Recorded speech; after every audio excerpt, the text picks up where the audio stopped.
तर नमस्कार मित्रांनो, आज आपण चाललेलो आहोत कुठं? अंबादेवी येथे अमरावतीतल्या अंबादेवी या मंदिरात. तर चला बघूया, तुम्हाला दाखवतो.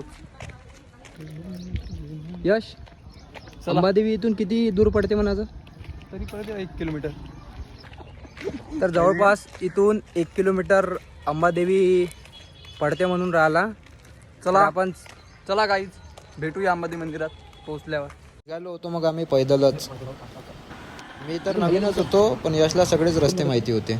मी दवडलो नाही पाहिजे म्हणून सगळेच रस्ते सांगून राहिला तो मध्ये, कोणता रस्ता कुठे जाते. तर पण शेवटी अंबादेवीच्या रस्त्यावर आम्ही लवकरच पोहोचलो. काय म्हटलं यश?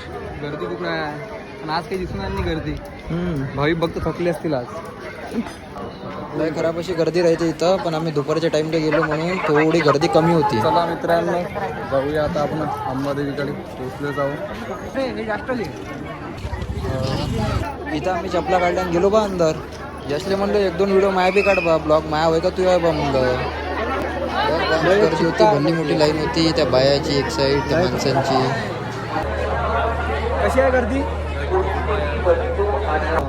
पण आम्हाला शेवटी दर्शन करायचंच होतं. यश म्हणे चाल दर्शन करू. 1 किलोमीटरवर अंबादेवी गेलो बा मग त्याच्यासोबत दर्शन करायसाठी. अंदर गेलो, एवढी खराब गर्दी होती काही समजे नाही, लयच भयानक भीड होती. चला मित्रांनो, आता आपण एकविरा माता मंदिराकडे जाऊ.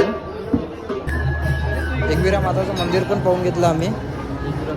वाजवली यशनं घंटीन, केलं बा आम्ही दर्शन. एवढी बेकार गर्दी राहते मग इथं. दुरूनच मग 1-2 गेट काढल्या, जवळ काही जाता येत नव्हतं. खूपच मस्त आहे अंबादेवीच्या दर्शनासाठी, तुम्ही पण या कधीतरी.